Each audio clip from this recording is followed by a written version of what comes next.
Okay, so as I said, good afternoon and Erev Tov. We're so happy all of you could join us today for the first in Dr. Ganzel's series, From the End of the Kingdom of Judah to the Return to Zion. We're so pleased we could have Dr. Tova Ganzel here today. She is a senior lecturer of Jewish Studies, the head of the Kramim Jewish Studies Honors Program at Bar-Ilan University in Israel. Dr. Ganzel has published on prophetic literature with a specialization in the book of Ezekiel. Her book, Destruction and Restoration in the Seer's Prophecy, Studies in the Prophecies of Ezekiel, was published in both Hebrew and in English. Dr. Ganzel was the director of the Midrashah at Bar-Ilan University and is one of the first trained women's halachic advisors at Yoetzot Halacha. That deserves a round of applause, in my opinion. So without further ado, I'd like to turn it over to Dr. Ganzel. Thank you all for being here. Have a wonderful shiur. Thank you very much, Shira, for that really nice introduction. And thank you everyone for being with me here tonight or today. I didn't realize that this was also geared to an Israeli audience, I admit, but that's also nice.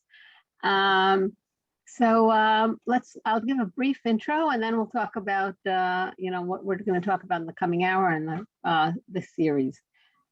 This series is actually preparing us for the 3 weeks that'll come in between Shiva Aser B'Tammuz and Tisha B'Av, soon, in about a month and a half or 2 months for counting until the end. And what we'll be doing is we'll actually be looking at different biblical texts to try to create a picture that analyzes the situation that actually brought Israel to the temple being destroyed in the last years of the temple standing, the really last 12 years of the temple standing, and then discussing a little bit what happened after the temple was destroyed in Jerusalem, what happened in Egypt, what happened in Babylon, what happened when the Persian Empire took over and became the dominant empire, and really back until the days of the return to Zion. So basically, we're talking about a time that there's no one biblical book that describes. It's really more about the final chapters, or the final last 2 chapters, I could say, in the book of Kings, the final 2 or 3 chapters in the book of Divrei Hayamim, Chronicles, and then the prophetic literature that gives us other additional insights. First, when we talk about the destruction of the kingdom of Judah, it's obviously Ezekiel, Yechezkel, and Jeremiah and Yirmiyahu. And then as we come along into the return to Zion, we're looking at Haggai, at Zechariah, we'll look a little bit at Malachi, at Daniel, and we'll finally finish with the book of Esther, which is really after the return to Zion, but just to close up the biblical period. We'll also be looking a little bit at extra biblical sources. We'll see what we can learn from archaeological findings and in what ways that gives us insight to this period. So that's a brief background. We'll be going slowly week by week, proceeding in chronological order, where with a point where I want to start with is really the Babylonian rise. And we are talking now 605 BCE. There are a few years, we won't be discussing a whole bunch of years throughout these 6 weeks, and the years that I'll discuss, I'll kind of try to repeat. But I really think that when we talk about the temple being destroyed and the exilic period in Yehuda, our turning point is really when the Assyrian Empire falls and the Babylonian Empire rises. I purposely brought here a few pictures. Does everyone see my PowerPoint presentation? Shira, is it okay? Okay. So what I brought here are really the classical pictures of the temples of the Babylonian temples that you will see if you will Google Babylon in the Neo-Babylonian period, which is what we're talking about.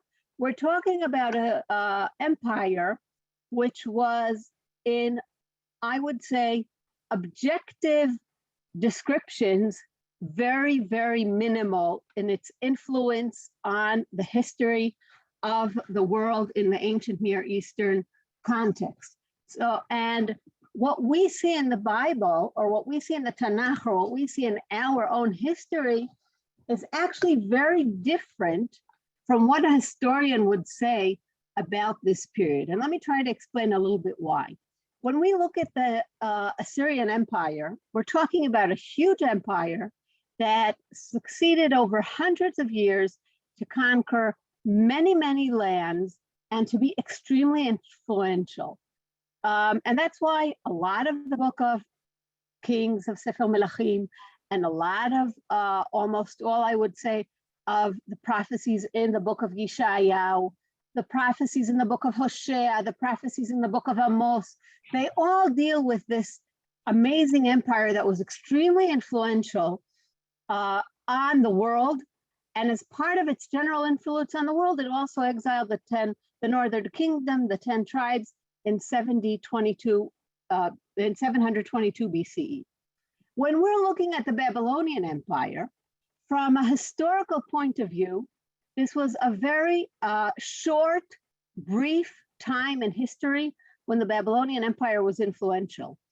It came up 605 BCE. It didn't have to do a lot in order to be well off as far as running a whole empire, because as opposed to the Assyrian Empire that had to conquer country by country, and kind of make sure that they get control over large pieces of land all around what would be the ancient Near Eastern world, the Babylonian Empire just had to conquer the main cities of Ashur.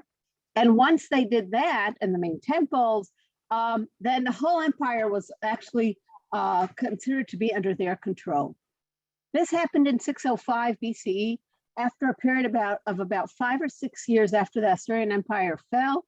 There was I would say a settled war trying to figure out who would be the next empire. Egypt kind of was hoping it would be them. This Egyptian option was very substantial when we look at our history in Yehuda, because it misled some of the Yehuda kings to think that they should actually collaborate with the Egyptians, thinking that they will take over against Yirmiyahu's warning. And really it was the Babylonian Empire. What's very substantial to understand is that by 538, that Persian Empire was already in control. What that basically means is what we call bruto, the maximum amount of years that the Babylonian Empire had, or give or take 70 years, from 605 to 538. And I will say carefully that the first few years, it took them quite a while to get control. And the last 10 years were, or even more, 15 years, they were already declining. So they had a very short amount of time, a few decades, very short few decades, where they were really powerful. And even then, it wasn't to the extent that the Assyrian Empire was ever, or that the Persian Empire after them was ever. That being said, is the exact opposite notion of what we get in when we learn Tanakh, when we learn about the first temple being destroyed. Because in those few years that the Babylonian Empire was in control, the one thing that they significantly succeeded to do that the Assyrian Empire never succeeded to do was to conquer Jerusalem. Why did I give this as an introduction to what we're learning? Because a lot of what we'll discuss in the coming few weeks is, at least the first part of the weeks, is why were the people in Jerusalem so misled and so confident that the temple would never fall? It had different reasons, but if we're looking on a realistic level, then their understanding was that they survived the Assyrian Empire, which was much greater and larger and stronger, and succeeded in many more parts of the world to capture countries, even in distant places from their capital city. So why should they think that the Babylonian Empire will succeed in a place that the Assyrian Empire didn't succeed? That seemed, and against the will of God, that seemed totally not realistic. Now I want to add to that something that we see here in the pictures. When I look for pictures for the Assyrian Empire, I can tell you in a brief search on the web, there are a lot of briefs. And if you go to the British Museum, you'll see there are very, very many.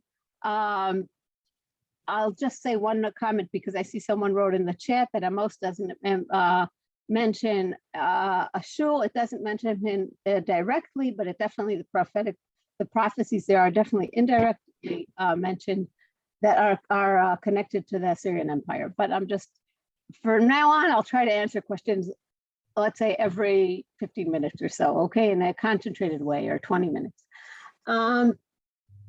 What I started saying was that if I would look for pictures for the Assyrian Empire or even the Persian Empire later, there are many of them because they were extremely powerful, extremely significant, and left a huge influence around the world. And I started saying that if you go to the British Museum, you'll see many reliefs of the Assyrian Empire all over.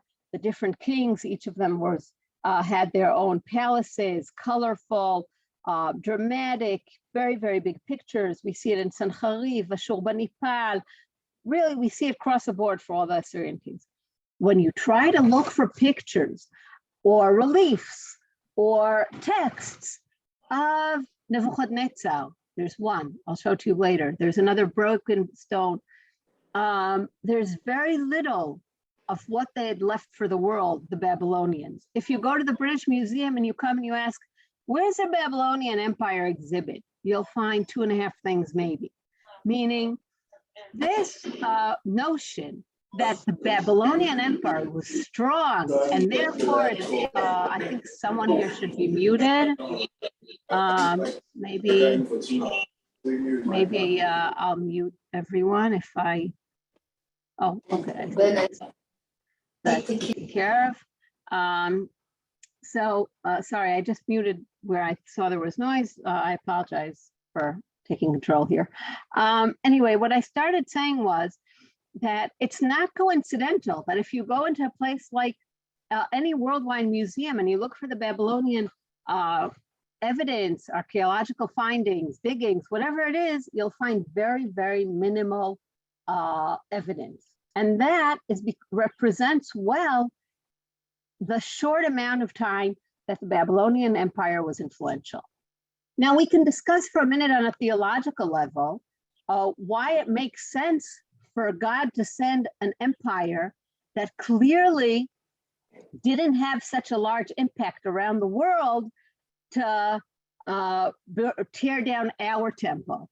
And I'll elaborate a little bit more about it in the coming few lessons, but I'll already say as a starting point that if the Assyrian Empire would have destroyed our temple, it would have magnified the fact that the Assyrian king is a very strong king, is capable of conquering the whole world, and obviously our temple and God couldn't succeed to give a fair fight against him, and that's why he conquered our temple.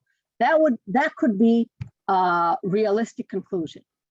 But when you send a god that the Marduk or Nabu or the Neo-Babylonian gods that are very that their influence is extremely minimal around the world, and their success to conquer new territories is non-existent or very minimal, and their recognition around the world is not as a huge god at all, or not as a god that succeeded to take control for hundreds of years, it makes a much clearer understanding that the reason our temple was destroyed by the Babylonian Empire is because that's what Hashem wanted. That was carrying out the God of Israel's will, the God of Judah's will, that decided that time had come for his own temple to be destroyed.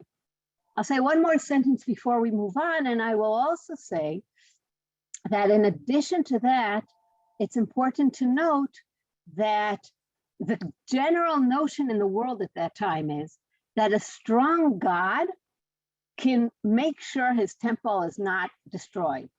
And a God that's not strong or can't really succeed in being substantial is a God that doesn't have any control or can't come against the larger God that destroyed his temple. The notion that Hashem would want his own temple destroyed is non-existent in the ancient Near Eastern world, which is why it's so obvious that it's not something that the Israelites or Am Yisrael would even assume to be possible, if not because they didn't deserve their temple, because that's really what becomes when you say Chilul Shem Hashem. When you desecrate God's name, it's really, you burn down the temple. That means Hashem, in the eyes of the ancient Near Eastern concepts world and what's recognized, Hashem is not even strong enough to, I would say, keep his own temple existing. So there's nothing bigger than a Chilul Hashem that can be understood than really Hashem's temple being destroyed. Not because of the acts of the people, not because of the people being exiled, but just by the fact that symbolizes to the world, to anyone looking, oh, this is a God that's not really almighty. This one's not really a strong one. This one can't be so influential. He couldn't even make sure that his own temple wouldn't be destroyed. So that's a general notion. That's an ancient Near Eastern world we're talking about. And from here, I want to talk just one more minute about what are the common temples that we see in Babylonian in Babylonian at that time. So what you can see here on the screen is what we call the Sagila, the temple dedicated to Marduk, the protector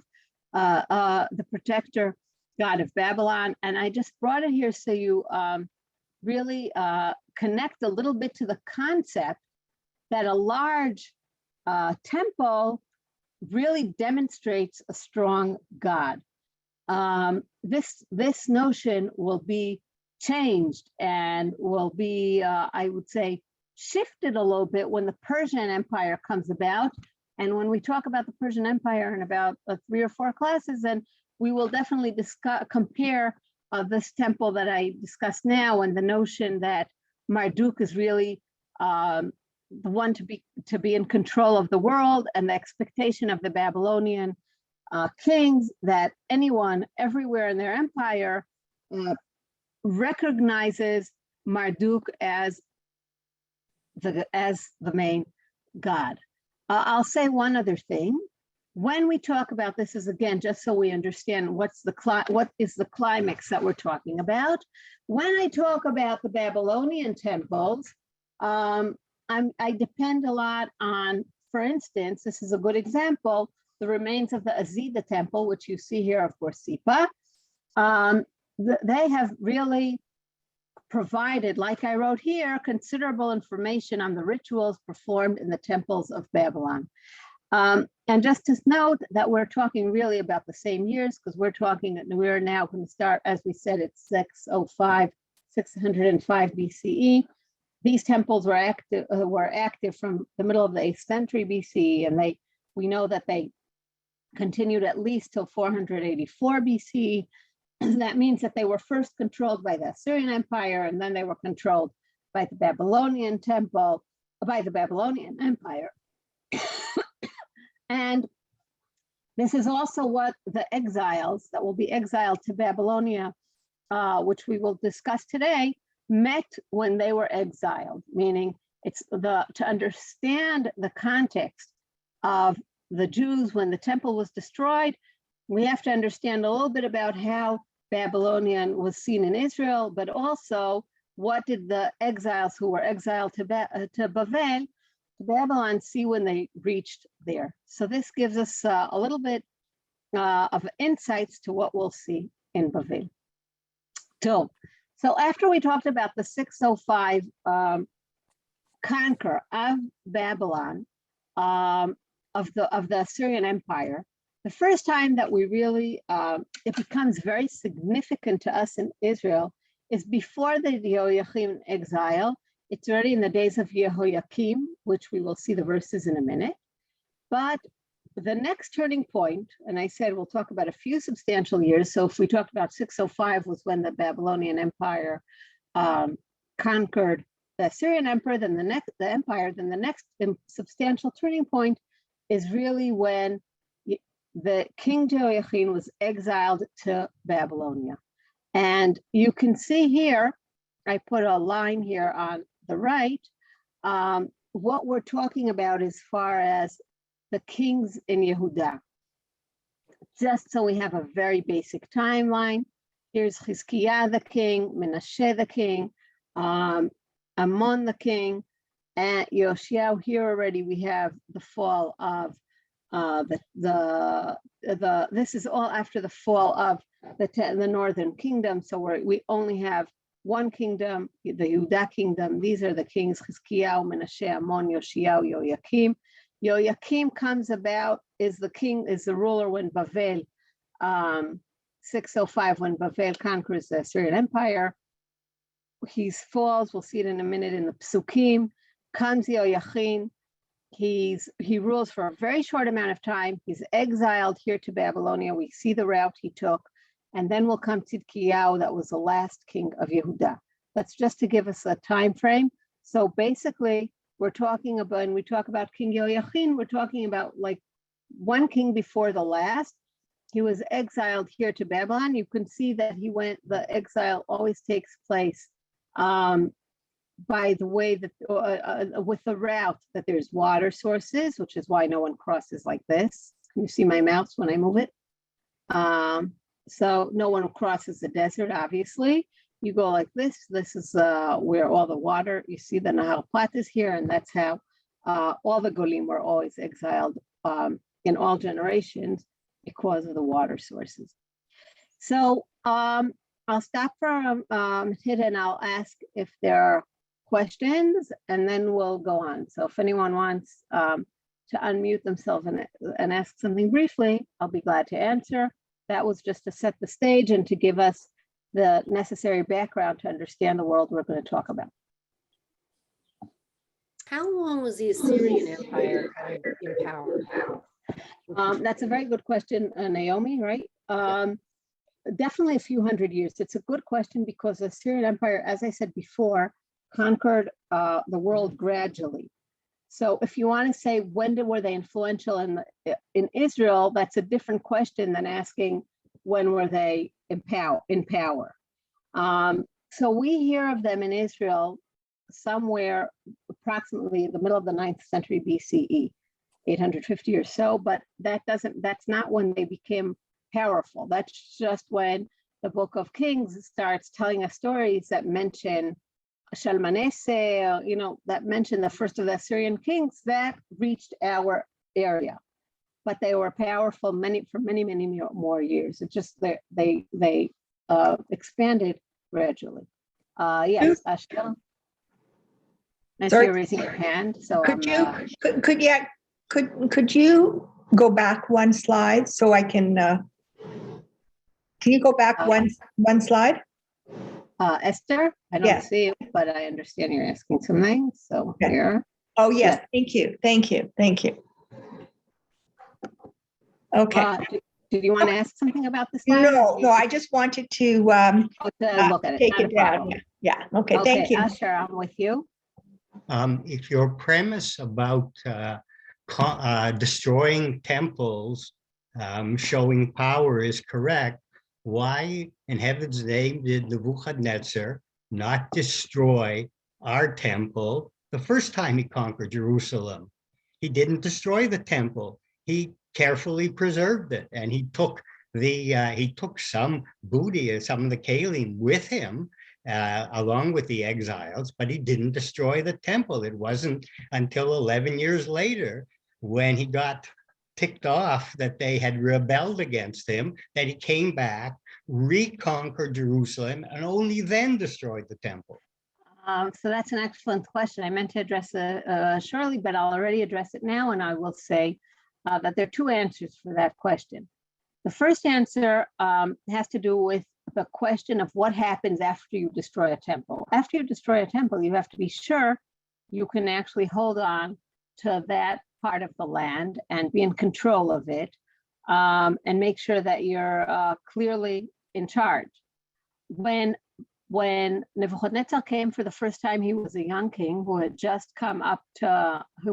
been appointed king, and he's putting Joachim to be there as someone who was under his what we call in Hebrew ben chasut, meaning under his authority, was supposed to set the stage to a situation where if he doesn't rebel, meaning if Joachim wouldn't rebel, then that would have been enough, at least for this part of Nebuchadnezzar's kingship, to really gain control and access. Meaning, we see it also in the Assyrian Empire. Not every time they reached a land did they do for the first time really destroy the temple. They always first tried to put in a system that made it clear that whoever was there was under their control. That historians write, and this is not my explanation, I'm here basing on historians, that gives them much better what we would call today misim, taxes, because the people in the land are not all burned down. The slaves still exist. They're still raising agriculture. They can still give on regular basis taxes to the kingdom, meaning the king has many things to gain by the place, especially if it's distant from his main capital, still being functioning in a way that also recognizes his authority, but also self-sustainable, sending on regular basis taxes and other goods to the main kingdom. That's what I would say on an earthly level. That's what historians would tell you. If you would read the prophetic literature, obviously, Bamishor HaEloki, in the godly level, then Am Yisrael was still not at the point where they deserved for the temple to be destroyed, meaning Hashem really decided that the temple gets to be destroyed at a certain point when the cup became full, if to use the prophetic images, or when their doings were as such that there was really no sikui, no chance that they deserved another chance. So basically, I think a good answer to your question is a combination of the Mishor Artzi and the Mishor Eloki.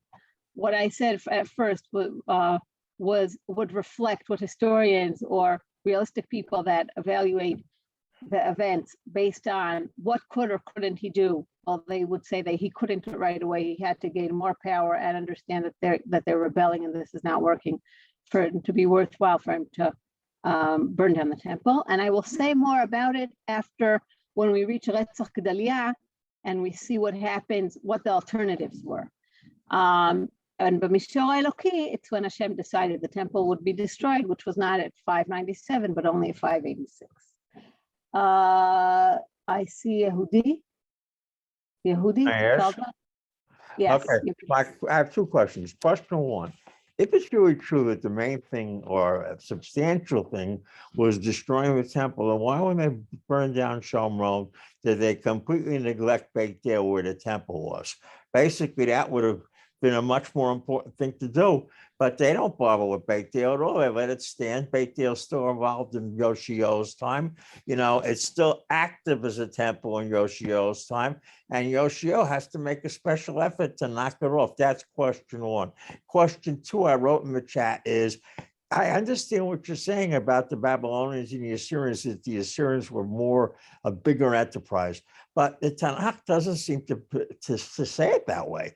If you read Yechezkel, they make Babel to be equal to Ashur or worse. I mean, not only that, they proceed to think that Babel is going to conquer Mitzrayim just like Ashur did. Now, that doesn't mean Babel really did conquer Mitzrayim, but they sort of thought that was going to happen. So you would never know from reading Tanakh that this was the case. Another point about burning temples, etc., is, you know, the British burnt down the White House in 1814. So what? In other words, it's what the people make out of it rather than the objective reality. Nachon. Okay, so I'll answer briefly, and I'm already saying I'll take one or two more questions and then we'll move on for now. So your question as far as Beit El has to do again with what was recognized as a place that had political power. This may have been a religiously point that was substantial for Yehuda, for Nashim B'Yehuda, for Judahites, but it obviously wasn't, and that's a way to also pursue it in the biblical texts or the prophetic literature, I would say, but it just wasn't a place that it seemed to be substantial enough to make the extra effort. So that's a brief answer to that. As far as the way that the empires are situated, I would say viewed out in the biblical passages, the reason I made the introduction is exactly because of the point you're making rightfully, which is that in the biblical eyes, Babylon, which destroyed our temple, gets a full stage because it doesn't matter how big or small someone is and how many countries they conquer. To us, what matters is only whether they're judged on one parameter alone, which is, especially in the prophetic literature, which is, did they destroy our temple or did they not? The reason I set the stage the way I understand it historically is because I want us to understand when we go through the verses, what was alternative narrative? Meaning we hear the prophet saying, this and this is going to happen, this and this is going to happen, this and this is going to happen. We don't really get, the newspaper that was common among the non-elites or the non-prophetic literature, or those who didn't believe in God, or those who kept rebelling. So the only way we could tell the other story or understand the people that the prophets were talking to was a little bit from their quotes, and we'll see some quotes, the prophets quoting those that came against them here and there, bits and pieces. But it's also from putting together what the historical reality really looked like from texts that were found that really describe the ancient Near Eastern world from other perspectives. And for your really last point, I just agree that it's not a question of an objective analysis of how important it was for any empire that a temple was burnt or not. It's really the story you make of it, which is why we're sitting here 2,500 years later and talking about the event that happened then, because it's our story. So I definitely second that third point too. So I said I would take two more questions. Someone asked here in the chat if Yoachim and Yoachim are the same people. No, they're not. You can look here in our chart and you can see we have Yehoiakim first and then Yehoiachin, and we'll see it in the verses that we'll look at in a minute. Did Assyria ever conquer Egypt, and by who and when? Was what else? By whom and when? And what was the source? No, they never really succeeded in conquering Egypt. So they reached Egypt, but they never had control over it. And that's part of what Ezekiel and Jeremiah and other prophecies discuss. It caused a lot of frustration to the Nevi'im. How is it that there is an empire right around the corner that escaped from these empires that never succeeded in conquering them? It's also, by the way, true about Tyre, which I don't know if we'll have time to talk about, but there were these alternatives around in the world around them that got them extremely frustrated. I think I answered all the questions. One last question and we'll move on. Does anyone want to ask one last question, or is that it? Okay, yeah. I thought I heard someone. Yeah, I said that. Didn't Esarhaddon conquer Egypt around 670 and kept control of it for about 10 or 15 years? That's Negotiated among scholars.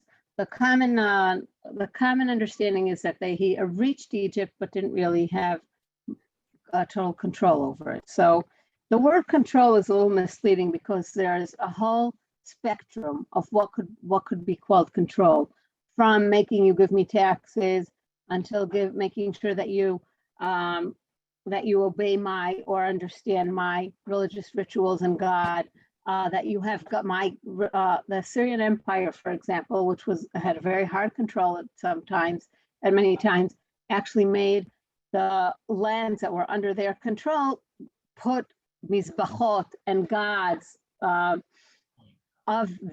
resembled their gods, Ashur, around the empire, which we could see in Sefer Melachim in different ways, and the prophet's response to that. So the word control is a little tricky, but I'm gonna move on because I'm looking at the watch. And after we had set the stage for understanding really the situation, let's look at the psukim. I didn't take the whole chapter 24 in the Book of Kings because of our lack of time. I strongly recommend you read the whole chapter thoroughly before next week, but if you want to complement what we're studying, but I just took the main psukim. I need a brief answer here, Shira, if I see you. Are you used to reading the psukim in English and in Hebrew? Only in English, only in Hebrew? What works in this crowd? Since this is a general question from now on, just tell me what you're used to. I can't hear you. Both. We have a mix. And it is English. very helpful to have both. We do have a mixed crowd. So if you can. Okay, perfect. I just wanted to know because, okay, fine. Honestly, I'll tell you that doing both takes more time, but I will definitely do my best to do so. So B'yamav, the first verse that I'm starting it is the days of Yehoiakim, which, as I said before, is not the same for Yoyachin. And he was the king that kinged or ruled, I would say, B'yamav ala Nebuchadnezzar melech Bavel. In his days, King Nebuchadnezzar of Babylon came up. Vayehi lo Yoyakim eved shalosh shanim. And here is a great example of what I said before, that one king controlling a land has different levels of control, and it's not either I control you or not. He came here. Yoyakim was his servant for 3 years. Being his servant means that he recognized that he has to pay his taxes, that he's not independent. It had different outcomes, the fact that he was an Eved. He didn't like it. Vayasho vayimrod bo. Now, we don't see here Yirmiyahu, but if I would put here the psukim of Yirmiyahu, we would see how much time and effort Yirmiyahu spent trying to convince Yoyakim not to rebel against Nebuchadnezzar. But if I want to for a minute be, if I have to hear, maybe make a point to honor Yehoiakim, which from historical perspectives, it seems unreasonable. How come you went against Nebuchadnezzar? What, are you looking for trouble? Why couldn't you just stay with this status quo where this is a situation that you get the whatever taxes you want, and on the other hand, you give us independent and you leave our temple untouched? And the answer is exactly what I said when I opened the series, which is in these years at 605, it seemed, and even until 597, it seemed that the Babylonian Empire was not such a big deal.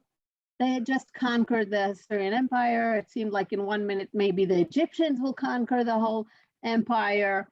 They weren't such a known empire. They didn't have so much power, and they weren't recognized as such a frightening empire that you shouldn't rebel.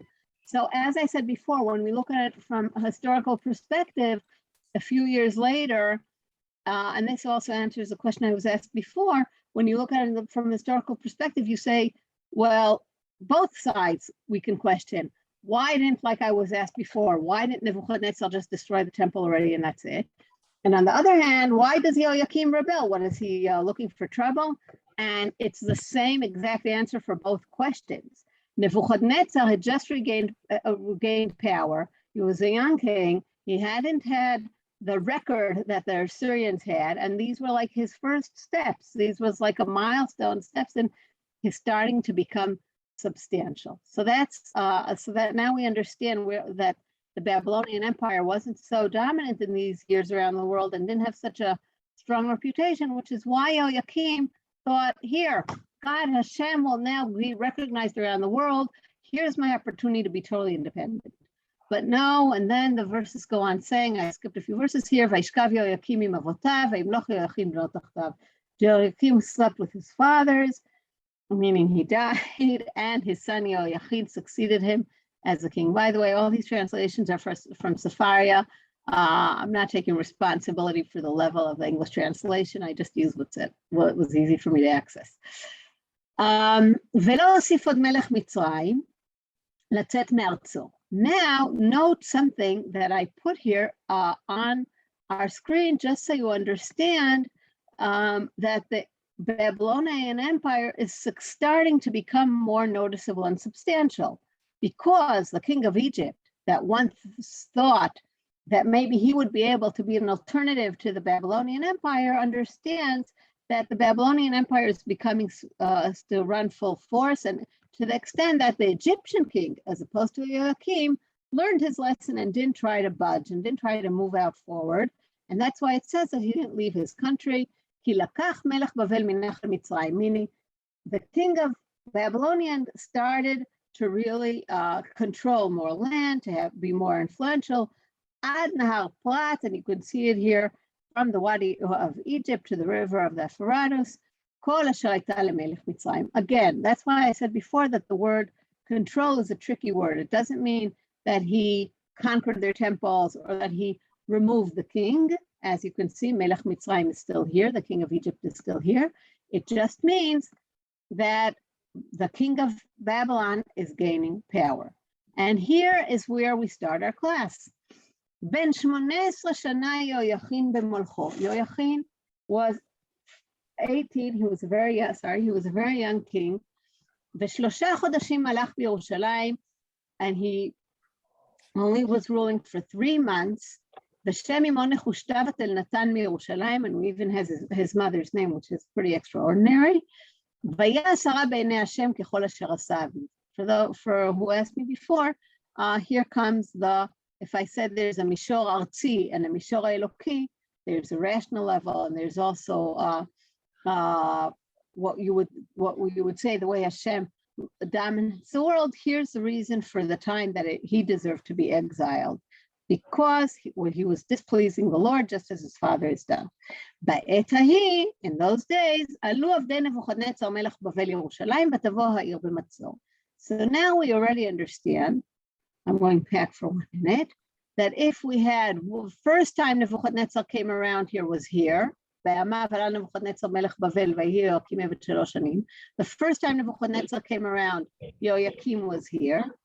Then comes the second time when Joachim doesn't go in the way, it doesn't do what he should do as far as worshiping Hashem. בעת ההיא, in those days, עלו עבדי נבוכדנצר מלך בבל, I'm sorry, I see there's a problem here with English, ירושלים, ותבוא העיר במצור, and he put the city under siege. ויבוא נבוכדנצר מלך בבל על העיר, ועבדיו צרים עליה. So he didn't just come and go. First he put the city under siege. What do we see next? ויצא יהויכין מלך יהודה על מלך בבל. Now, he doesn't repeat the mistake that Joachim did before. What do I mean? He didn't try to fight. We're talking about a young king. He's there for 3 months. He learned his lesson. What he wants is really what you would call today to pick up a white flag. He picks up a white flag, and what he basically says is, I'm here, and take me to exile, and in a nice words, I would say, let's move on from here without really destroying the temple. And that's exactly what the verses tell us. ויצא יהויכין מלך יהודה, thereupon king of Joachim of Yehuda, along with his mother and his ועבדיו ושריו וסריסיו, everyone, all the officers and everyone with him, ויקח אותו מלך בבל בשנת 8 למולכו. Okay, so he leaves, and this is בשנת 8 למולכו, this is the 8th year of the Babylonian king's kingdom, right? Because Joachim is only there for a few months. It's not the 8th year of Joachim, like we might misunderstand here. It's the 8th year. It's the 8th year of Nebuchadnezzar, which again, we were at 605 when the Babylonian rule started. Now we're now at 597, and here we are. ויוצא משם את כל אוצרות בית השם ואוצרות בית המלך, ויקצץ את כל כלי הזהב אשר עשה שלמה מלך ישראל. בהיכל השם כאשר דיבר השם. So he took out from Jerusalem all the treasures of the house of Lord and the treasures of the royal palace. He stripped off all the golden decorations in the temple of the Lord, which King Solomon of Israel had made, as the Lord warned. This again belongs to the category that I said before. You can already see that he's more confident and he does more to strip down the temple from its content, and we'll go back to that soon. ויגלה את כל ירושלים ואת כל השרים ואת כל גיבורי החיל, 10,000 גולה וכל החרש והמסגר לא נשאר זולת עלת עם הארץ.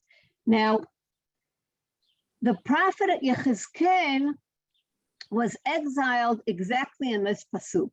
Why am I mentioning it? Because, you know, when you study Yirmiyahu, for example, you have a recognition of Yirmiyahu out of the book of Yirmiyahu.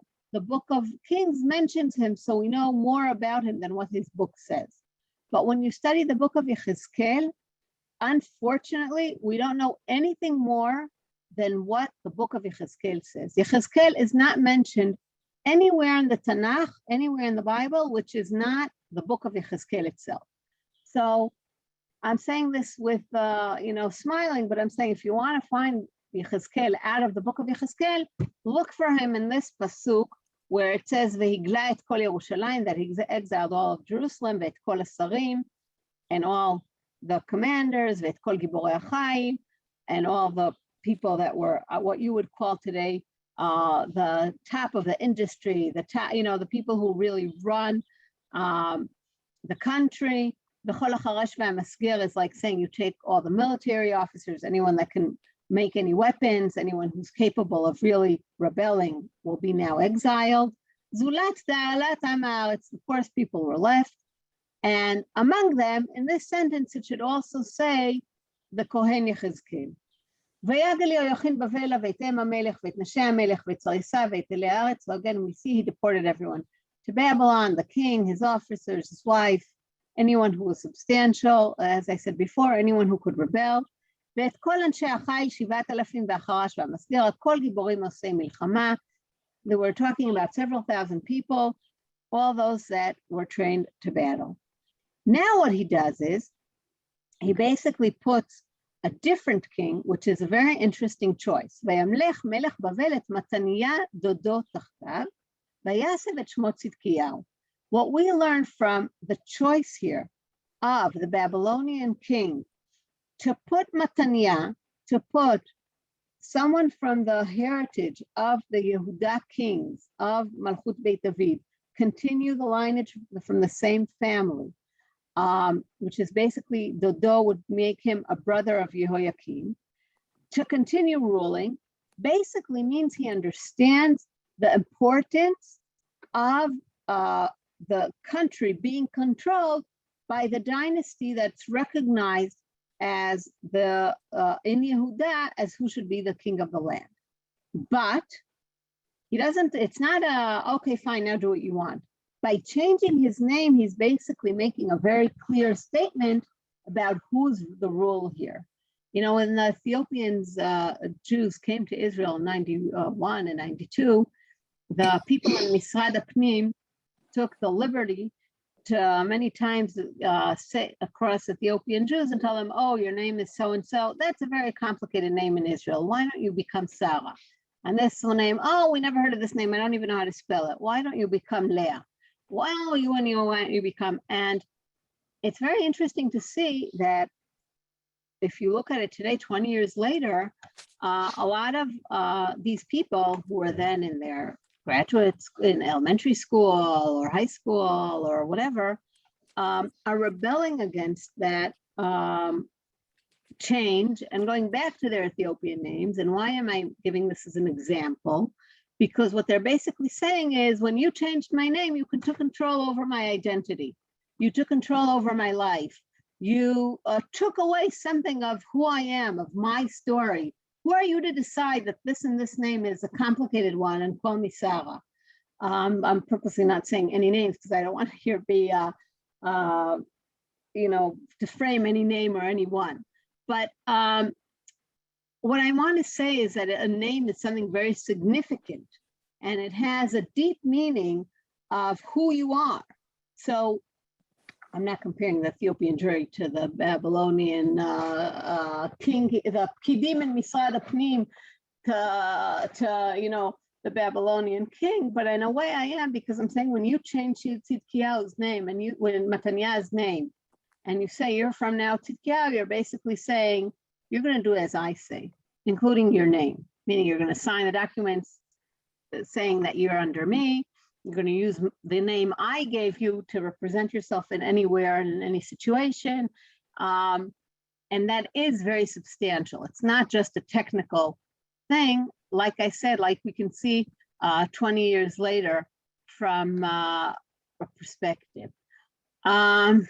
So someone here just asked me in the chat about the 7,000 numbers, and is that an exaggeration? So I will just note that some people say it's not an exaggeration, but it's too minimal, and it's actually usually looked at as what we call a mispar typologic, typological, did I say in English, number, meaning 7 represents something whole, 7,000 represents something in completion. It's basically trying to say anyone who is part of the top-notch society of the army,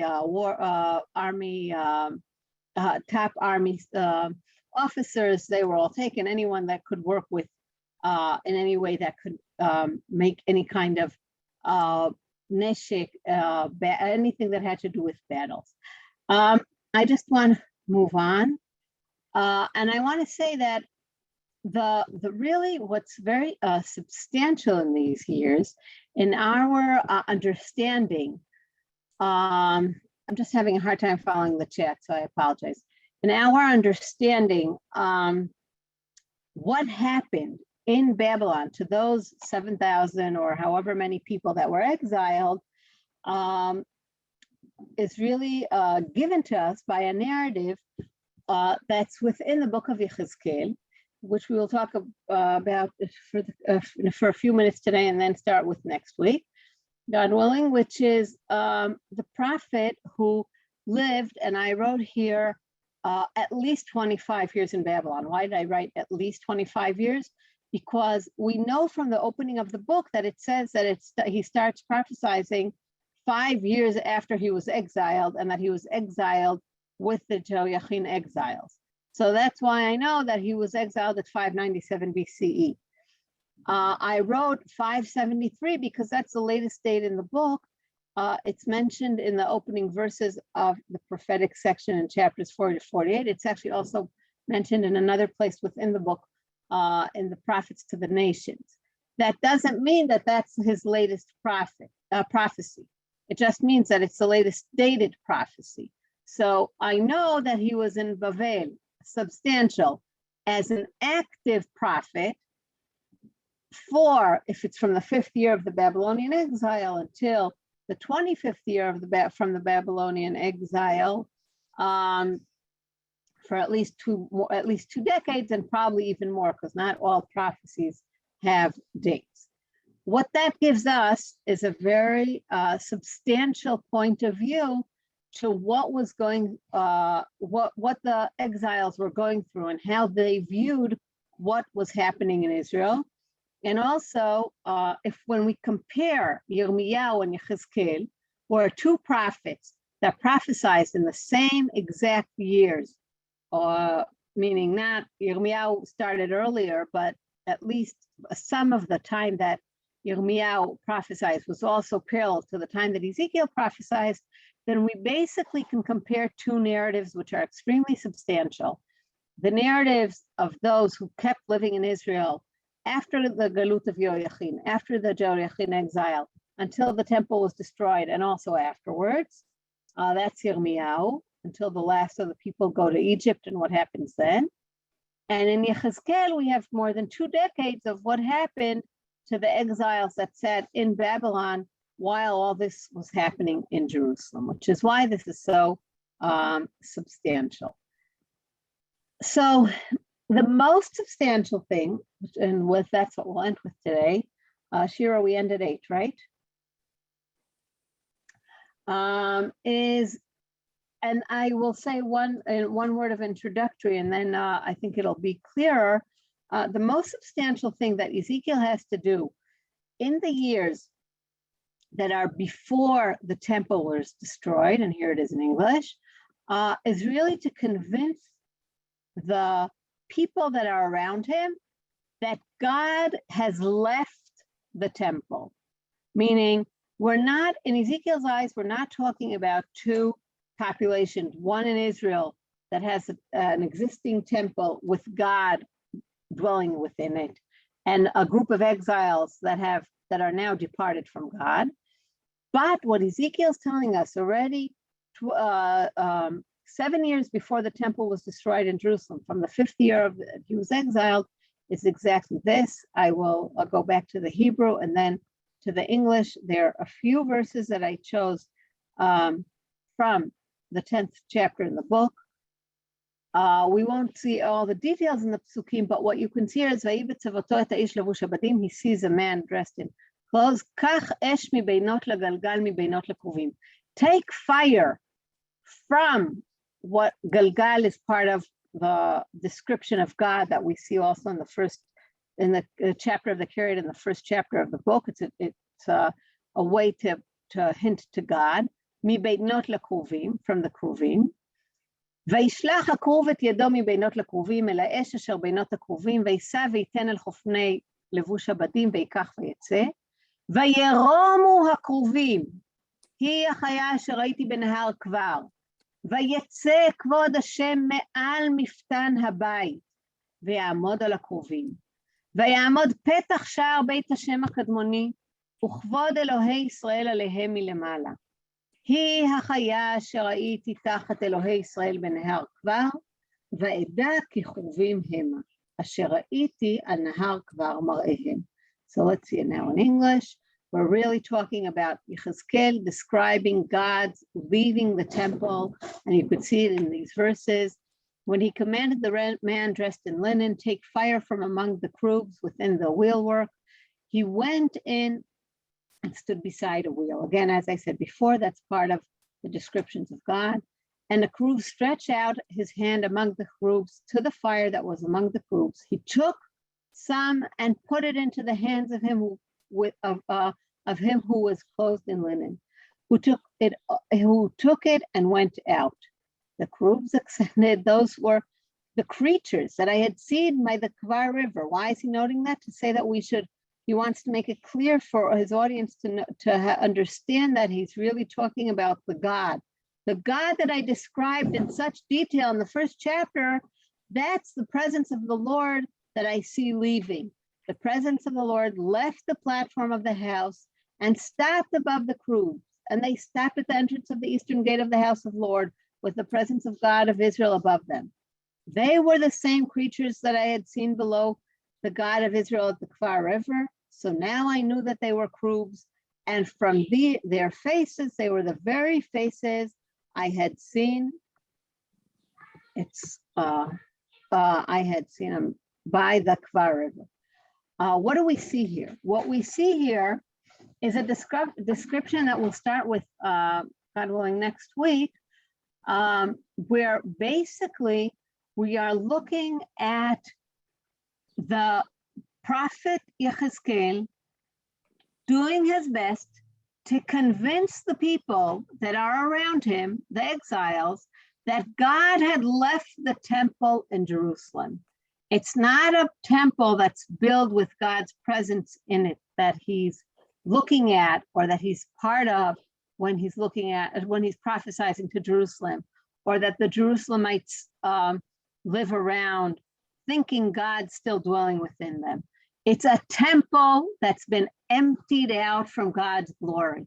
And I'll finish saying that now we understand the Haftarah we read in Shavuot, the very detailed description of God in the first chapter of Ezekiel is so substantial and so important, not on its own merits, but because that is exactly the way that Ezekiel could later, a few chapters down the road, convince the people that he knows exactly what he's talking about when he says God's left the temple.